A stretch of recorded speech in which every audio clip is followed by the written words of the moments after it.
Sathya Sai Speaks, Volume 5. Discourses by Sri Sathya Sai Baba, delivered in 1965. Chapter 1. Close the windows and save the lamp. The Mukkoti Ekadashi, which happens today, is also known as Vaikunta Ekadashi, day sacred to Lord Vishnu.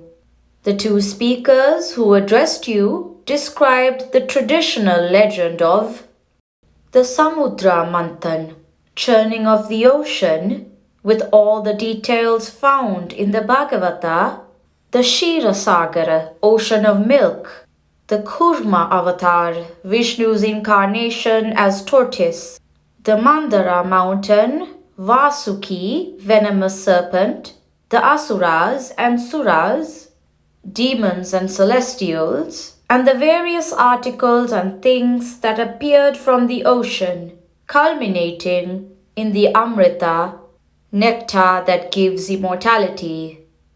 That legend has great value for you because you too have to churn the ocean of your heart and win the nectar for yourself. The legend is only a reminder, a cue, a call.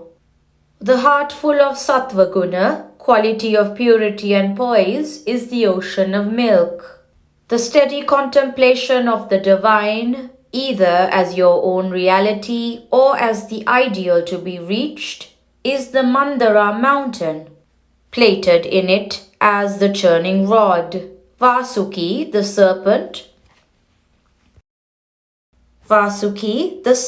that wound round the churning rod as a rope, is the group of the censers emitting poisonous fumes during the process of churning and nearly frightening the asuras who held the head.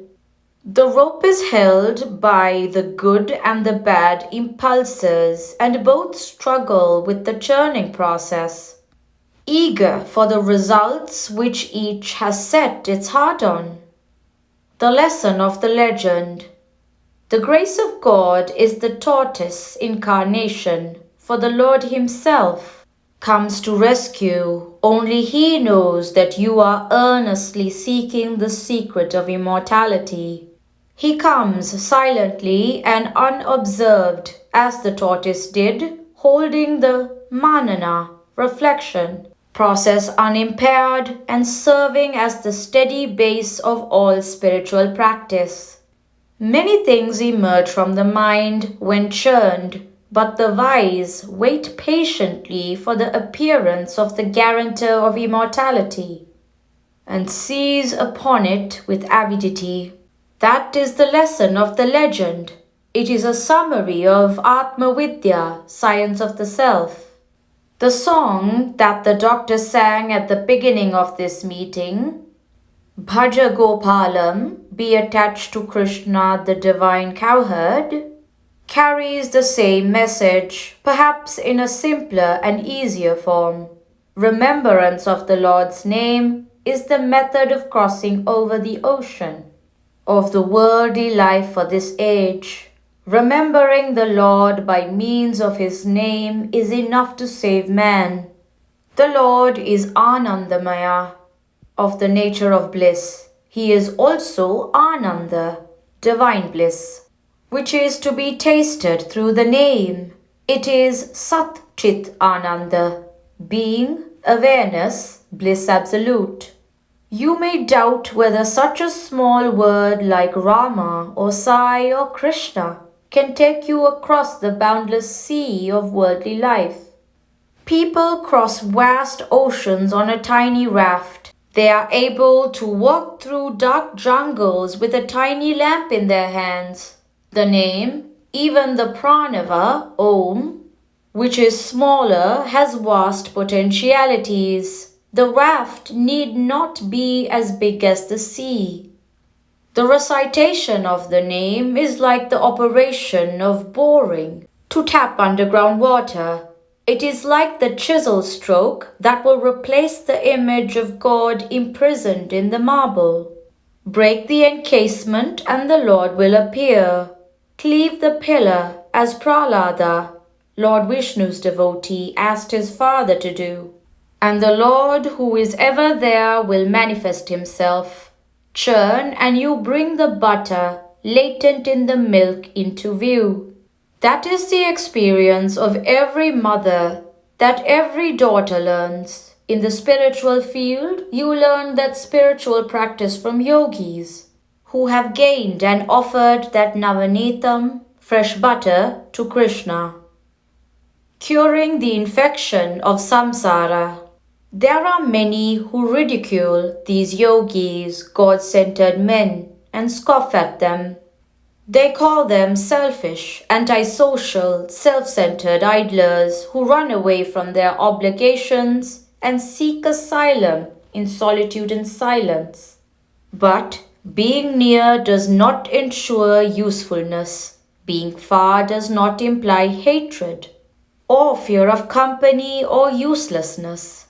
Viruses enter the very bloodstream, and surely nothing can be nearer to you. Yet they are mortal enemies. Members of the same family are envious and suspicious of one another. Those born as brothers or sisters fight in courts of law and fill the pockets of lawyers. Even twins seldom love each other. It is not being near that counts. These yogis moved out into lonely spots and sought teachers of the inner path, much as young technicians do today, going to Japan or America or Russia in order to learn skills that will help to build a better India. They do not give up kith and kin and all chances to make a fortune because they are afraid of facing the hard realities of life. They do not flee from loss or defeat. They go to seek the secret of eternal joy. They win it for themselves.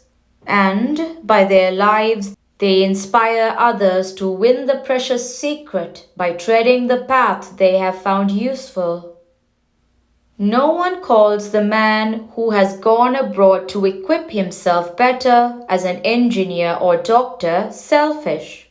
Why then should the man who undergoes greater deprivations to equip himself better as an engineer of the mind, utilizing its undoubted powers not for bondage but for liberation, be tarred as an egocentric? This only shows ignorance of true values. There are isolation hospitals where patients suffering from chronic infectious diseases are treated and cured. The hermitages in the forests are such hospitals, where people who want to be cured of the infection of worldly life can undergo the treatment and come out free in order to serve other patients. A jnani sees the same self in all.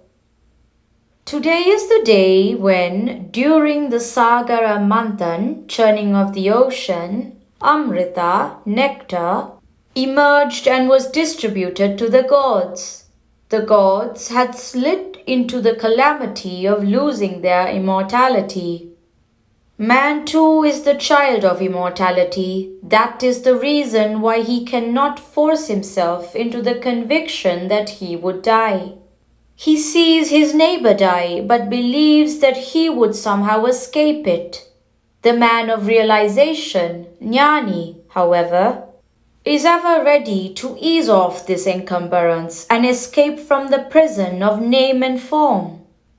Emperor Janaka was such a person of realization. He never lost the consciousness of the oneness. Once, Sulabha, the celebrated woman dialectician, visited his court, and during the discussion she challenged Janaka to treat her also as his queen. For, as a jnani, you should make no difference between persons, as men of realization see the same self in all. But Janaka retorted, as a jnani, you should recognize oneness. There is no validity in talking of men and women as distinct. Thus, he taught her real jnana, the highest wisdom. Mere drinking the nectar which I create will not confer immortality on you. Everything that is born must die. Everything that is constructed will disintegrate. But you can escape death. But you can escape death by not being born again. When you know that you are the limitless Atman, self or the soul which is the infinite consciousness, then you are no longer subjected to the limitation of birth. That is the secret. How to know that? It is the result of a long process of sharpening the intellect and purifying the emotions and the impulses. You may do the most rigorous japa, repetition of holy name or symbols, or practice the direst of austerities, but if you are not virtuous, all of it is sheer waste. You are the limitless Atman. You may have the best of vegetables, you may be the most capable cook, but if the copper vessel in which you prepare the vegetable soup is not tinned, the concoction you cook will be highly poisonous. So tin your heart with Satya, Dharma, Shanti and Prema, truth, right conduct, peace and divine love. It will then become a vessel fit for repeating holy name or symbols. Meditation, religious vows, pilgrimage, ritualistic worship, and the other dishes that you prepare in it. It is an uphill task to reform one's tendencies and character. A man may study all the textbooks of spiritual practice, all the scriptures, and he may even lecture for hours on them, but he will slip into error when temptation confronts him. Like land that is parched, the heart may appear to be free from any crop of evil, but when the first showers fall, the seeds and roots underneath the soil change the waste into a carpet of green. There was a wandering mendicant once who refused to reveal his caste or creed, origin or destination.